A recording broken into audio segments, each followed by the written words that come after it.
the day a China-friendly Nepal Prime Minister is in town, the government of India, we can tell you, is fighting off claims that scores of its official websites have been targeted by Chinese hackers. Multiple Indian government sites are down even as we speak, hours after the Indian Defence Ministry website was hacked and users were directed to an error message. It was initially suspected that hackers from Communist China were the culprits. Why was this conclusion drawn? Because Mandarin characters appeared on the Defence Ministry's website, but soon more government websites, including those of the Ministry of Home, Ministry of Labour, Sports, Culture and Parliamentary Affairs, also became inaccessible. Government sources were quoted as saying that the websites had been taken down as a precautionary measure. There were also reports that there was a hardware failure at the National Informatics Centre. The question we're asking, if you're taking precautionary measures for some websites, why not the others? The National Cybersecurity Coordinator was quoted as saying that this is not a case of hacking or a case of a cyber attack.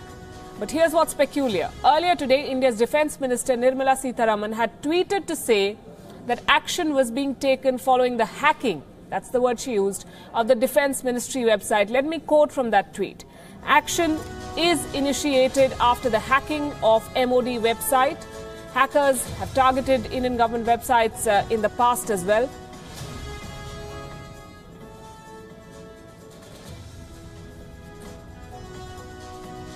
For months now, we've been talking about China edging India out of its traditional turf, throwing money and weaning India's smaller neighbours away. Nepal has been on the top of that list. The relationship has undergone a sea change. Many have accused Kathmandu of playing its two big neighbours against each other. Now is the time for the big reset. And it's already on, or at least that's the buzz in Lutyens, Delhi. So when Prime Ministers KP Sharma Oli and Narendra Modi meet for formal talks on Saturday, that's tomorrow, they're not expected to dwell on the recent past. What happened in the past? Mr. Oli had accused New Delhi of plotting to topple his government. Tomorrow, they'll let sleeping dogs lie, we are told. They're expected to look firmly ahead at the future, of course, with caveats. There will be diplomatic niceties for sure, but India is also expected to draw a line for its northern neighbour. Sources say Delhi will object to the $2.5 billion Budhi Gandaki project, which Nepal is expected to hand over to Beijing. India is staunchly opposed to this move. India has been purchasing hydroelectricity from its own projects in Nepal. It will not buy from the dams built by China, and that is a message that Prime Minister Modi will reportedly convey to Oli clearly. Here's what else will be on the table. Oli may assure Modi he has no intentions of crossing any red lines, meaning he understands and respects Delhi's core concerns. This includes the Madheshis. These are people of Indian ancestry who are living in Nepal. Nor will Mr. Oli raise the India-Nepal treaty. We'll come to all of it. So expect Oli to reach out to the Madhesis, who in any case have thrown their lot with him. These people are politically very important in Nepal. The Madhesis currently control some of the provinces of the Terai. The India-Nepal treaty is another matter altogether. Although demands for it to be renegotiated have been made earlier, successive Nepali governments, not just the current one, found it pointless to change a treaty which gave their nationals an open border with India, freedom to work and settle in India, employment of its people in the Indian Armed Forces and government, and so on. Nevertheless, an India-Nepal eminent persons group is expected to deliver its report on this treaty in July. So until then, nothing will happen. What else are they going to talk about? Prime Minister Oli has little love lost for India, but with his taking office, India has reached out. We can tell you Prime Minister Narendra Modi made commitments through interlocutors over the last 6 months. He is expected to reiterate them tomorrow. Modi spoke to Oli twice over the phone before he became Prime Minister and once after. The External Affairs Minister of India, Sushma Swaraj, has called on Mr. Oli in Kathmandu. India basically is actively engaging with Kathmandu, and with good reason.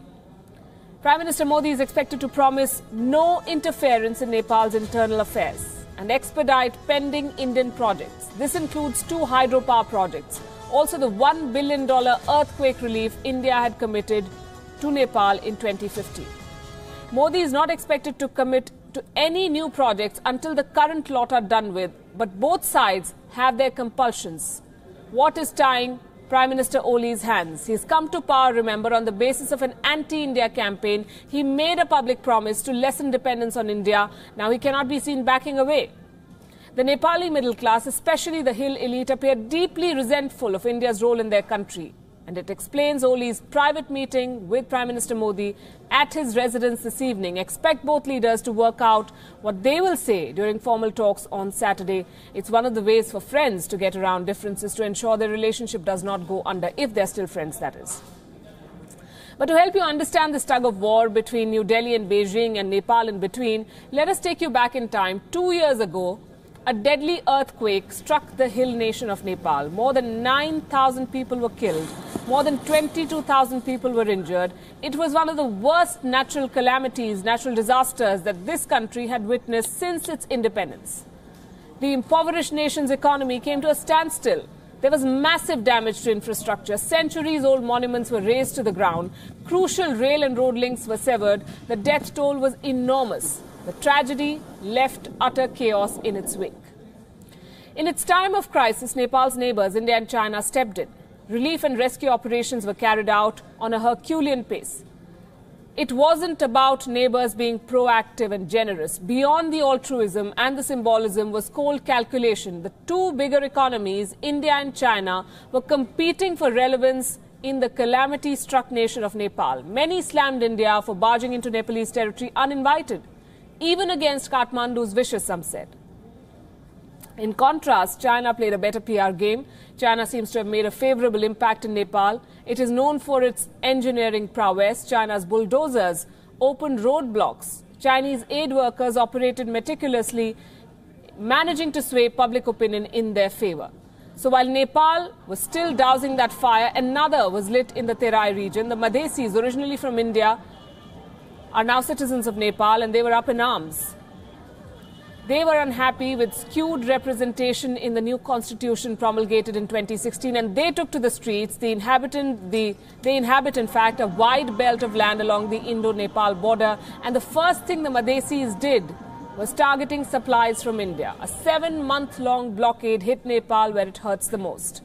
The landlocked nation's dependence on India became starkly evident when its stock of essential commodities dwindled. From petrol to paper to wood to rice, Nepal suffered an acute shortage with supplies from India blocked. Seeing another opportunity, Beijing stepped in. It stepped in again. Goods were flown in from China. Many items were also transported via road. The Nepalese saw the Chinese as saviors. But every relationship has hiccups, every road has roadblocks, quite literally in the case of Nepal and China. Presently, road connectivity between the two is not very good compared to what Nepal has with India. The mighty Himalayas along the Sino-Nepal border make construction of roads very difficult. Also remember, to Nepal's north lies Tibet. It is an undeveloped region marred by controversy. The locals there want independence from China. Given the political turbulence in this region, developing road links is not going to be a cakewalk for Beijing. And this isn't the only natural advantage that India has over China. Delhi has a decades-old monopoly over Nepal's trading routes. Nepal has been dependent on India's port of Kolkata for its maritime trade. This is a position that China has been keenly eyeing. Beijing and Kathmandu struck a deal. This deal allows the use of China's ports for trade between Nepal and third nations. Another move that challenges India's hegemony in the region. But it will take some time to materialize. When it comes to its energy demands, Nepal falls back on imports from India. All of Kathmandu's petroleum needs are fulfilled by New Delhi. India has also invested in various hydroelectric power projects in Nepal. And now, one of the strongest links, cultural. India and Nepal share cultural ties dating back centuries. Bollywood movies are a rage in Nepal, we can tell you. Legend has it that the inspiration for Dev Anand's classic Hare Krishna Hare Rama came from one of his visits to the valleys of Nepal.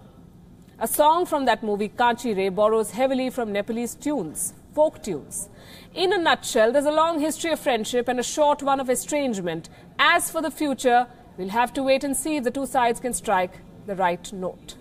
But this attempted patch-up, and we'll see the evidence of it tomorrow when the two leaders come out to talk. This attempted patch-up is happening after months of hectic diplomacy. Our next report looks at what it took to get the two sides back on track.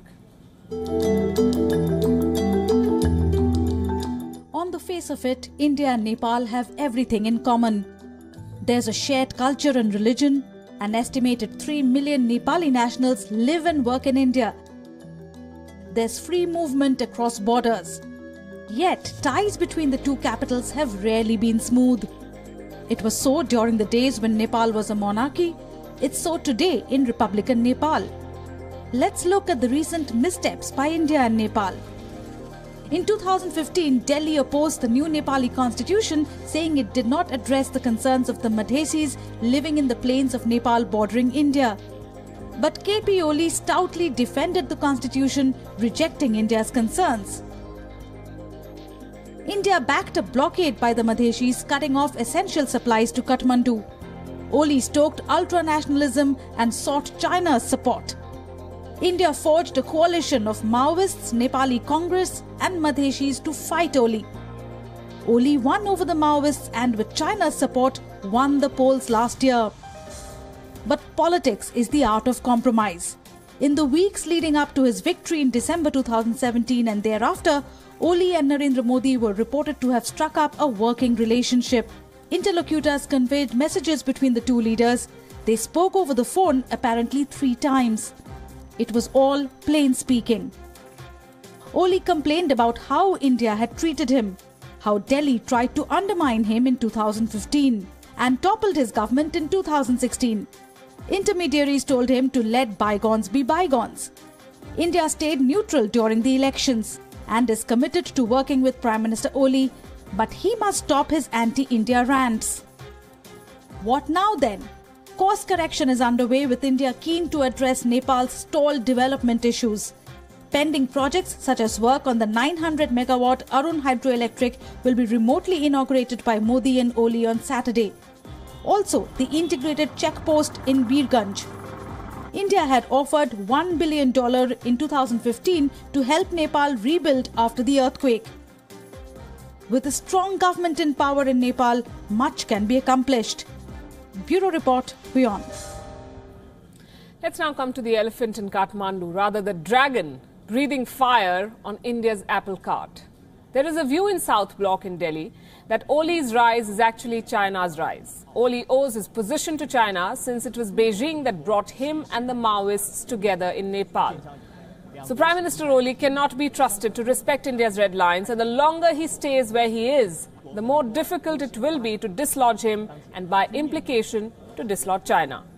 Therefore, India must step up its search for an alternative political order in Kathmandu. One possibility, we understand, is reaching out to Maoist leader Prachand. This is the man India had brought in from the cold. He must be engaged with the aim of weaning him away from KP Oli. India must rebuild its credibility with the Madhesis and also strengthen its traditional ally, the Nepali Congress. But there's another view, and that is that India is stuck with China in Nepal. There's little that India can do about it now. China is a rising power. If it is rising in Europe, it's rising in America, why would it not rise in South Asia, much closer home? Add to that its border with Nepal. It is in Tibet, so that becomes a security issue. There have been reports about China engaging with Nepal's political parties and security forces to crack down on Tibetans. China sees economic opportunities in Nepal. Basically, it sees Nepal as a gateway to the vast billion-plus Indian market. So China will gradually leverage its economic heft to political heft, support India-baiting groups, build Nepal's infrastructure, all with a view to swamping the Indian market. China's motivations are also driven by some other factors. The only challenge to its strategic rise comes from India, remember. India has opposed the Belt and Road Initiative. India plays the Tibet card. India has teamed up with the US to form the Quadrilateral. This Quadrilateral is taking on China in its own backyard. Commentators say that China's ambitions have received a fillip from the Kathmandu elite, traditionally suspicious of India. They also appear to have been seduced by the prospect of millions of dollars in Chinese investment. This kind of money could potentially transform their poor country. That's what they're looking at. 5 years ago, Beijing's ambassador in Kathmandu had promised to do everything that India's ambassador did. That is the writing on the wall. Meanwhile, India's External Affairs Minister Sushma Swaraj is at the NAM summit. It's the acronym for the Non-Aligned Movement. It's a Nehruvian policy that the ruling party, today's ruling party, the BJP, has derided as ineffective. They've said it time and again. It stood for India not siding with either bloc during the Cold War. But the Cold War is long over. So what's the point of this NAM summit? And what is India doing there? Are we still non-aligned?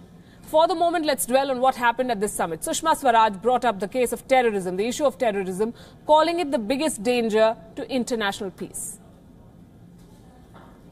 Chairman, terrorism is one of the foremost threats to international peace and security.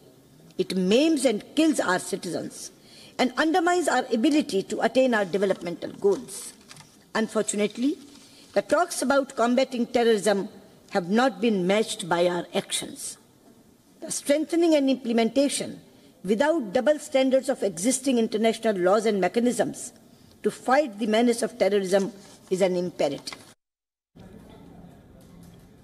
Unsatisfied by the progress made against combating terrorism at NAM, Sushma Swaraj made a reference to a framework proposed by India back in 1996, almost 22 years back. A comprehensive convention on international terrorism. 2 decades after India floated it, talks have made no progress. And members of NAM who would stand to benefit from a convention like this remain divided, and these disagreements reflect the present-day reality of NAM. It was created as an alternative to a bipolar world, Russia versus the US. Back then, the hostility between the United States and the Soviet Union, the USSR as it was called then, was at its peak. The non-aligned movement offered its members an opportunity to assert their independence before these two superpowers and their allies. But we now live in a multipolar world. After the Cold War, NAM redefined itself as a group of countries that are non-aligned with any major power. But many would argue that NAM has outlived its utility. Back in 2016, Narendra Modi became India's first Prime Minister to give the NAM summit a skip. A movement conceived in the context of a bipolar world may not fit the needs of a multipolar world, the times we live in. But India must continue to look for alternatives to NAM. Now, why would India need something like that? To grow as the next superpower, India must look to develop other non-aligned partnerships which operate outside of the influence of the US, China and Russia. So while NAM may prove to be irrelevant, it is irrelevant in the current scheme of things.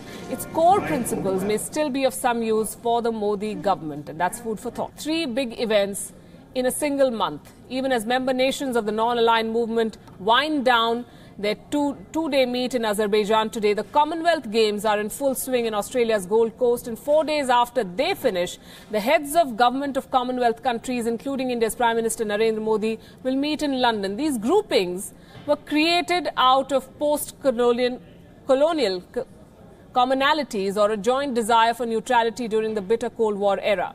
After the Cold War ended, they were near defunct. But they're in the headlines again, and all of a sudden they seem to exude a new vitality. What is going on? Senior foreign editor Padma Rao takes a look. More than 800 people who had gathered in Baku, the capital of Azerbaijan, will be boarding flights back to their respective countries today. Among them will be the foreign ministers of Turkey, Iran, North Korea, Afghanistan, India, Palestine and Ecuador. These countries are among the 120 members of the Non-Aligned Movement, or NAM.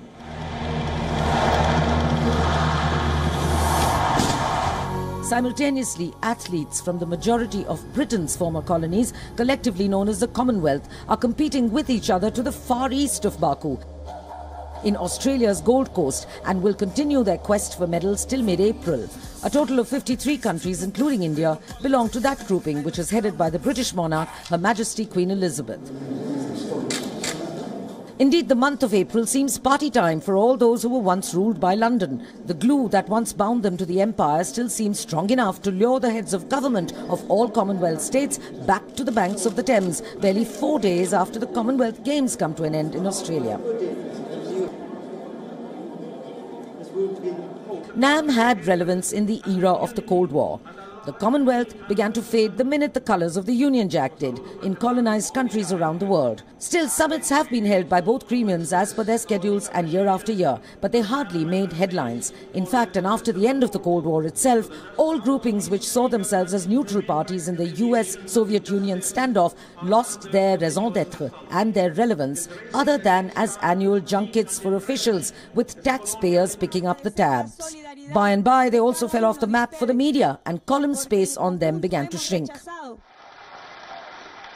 Prime Minister Narendra Modi of India set the tone in 2016 as far as India, a founding member of NAM, is concerned. He became the first Indian Premier to skip a NAM summit altogether. In the same year, India's then Foreign Secretary Mr. S. Jaishankar didn't mince his words. I quote, "Blocs and alliances are less relevant today and the world is moving towards a loosely arranged order," unquote. That was former Foreign Secretary S. Jaishankar as quoted in an Indian daily. But that's likely changing all over again today, and the reasons lie in the new Cold War that has grown a few new heads and has gripped the entire world all over again. Whether the world likes to admit it or not, there is no doubt that Cold War II is in full swing, and at the helm are the United States and Russia all over again. All countries of both NAM as well as the Commonwealth are openly aligned with either of them. It's Russia versus the United States in Syria, as well as over the case of the poisoning of a Russian spy in the UK. The US-UK alliance remains as strong as ever, and they are jointly gunning for North Korea, Iran and Syria's presidency, all of whom they consider rogues and rogue states. Russia, on its part, has allied with Iran and Syria and opposes the US-UK stance over all of the above crises. Then there's the Quad, and this is where India comes in.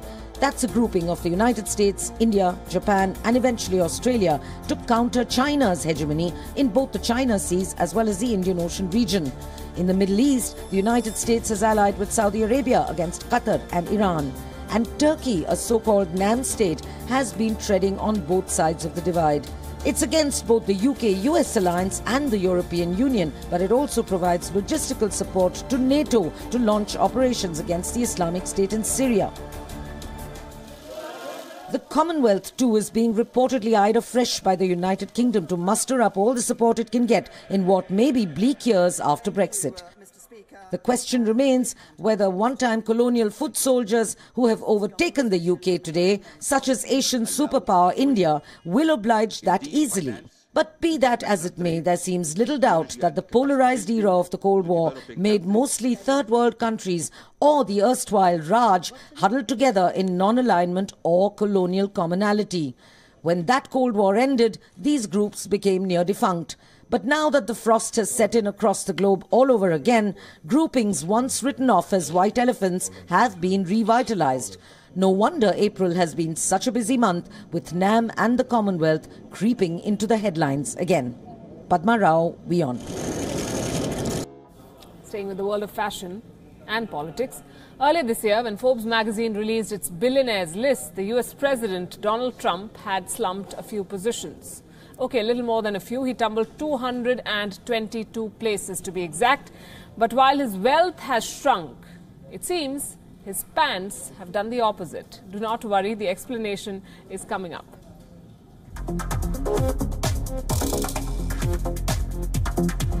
There's been talk about his hair, his diet, his handshake.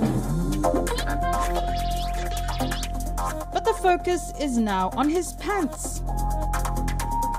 Recently, Vanity Fair magazine ran a headline asking, just what is going on with Trump's pant legs? And by the looks of it, it's a fair question. On Easter Sunday, this picture went viral because of Trump's pants. They look big, they look wide, and they've sent Twitter into overdrive.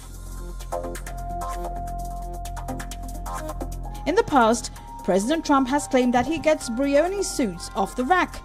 The lowest priced Brioni suit will set you back by $6,000 US, so it's safe to assume an off-the-rack suit can run into 5 figures. Is the president averse to shelling out the extra cash for good tailoring? Or is he perhaps competing with the North Korean leader Kim Jong-un to prove that his pants are the widest of them all? But Trump's flappy pants have many scratching their heads. Are they looking wider because his height's taken a hit, or is the issue a weightier one? There was a time when they fit him better, at his presidential inauguration, for instance, and even more recently. The verdict isn't in yet. In the meantime, the jokes are abounding. Some wondering if Trump's advertising the American brand J&Co, known for their ultra baggies. Whether it's his concern for the great American economy or just plain old lazy dressing, Trump's Easter Sunday pic has far from charmed the pants off social media. Bureau Report, WION.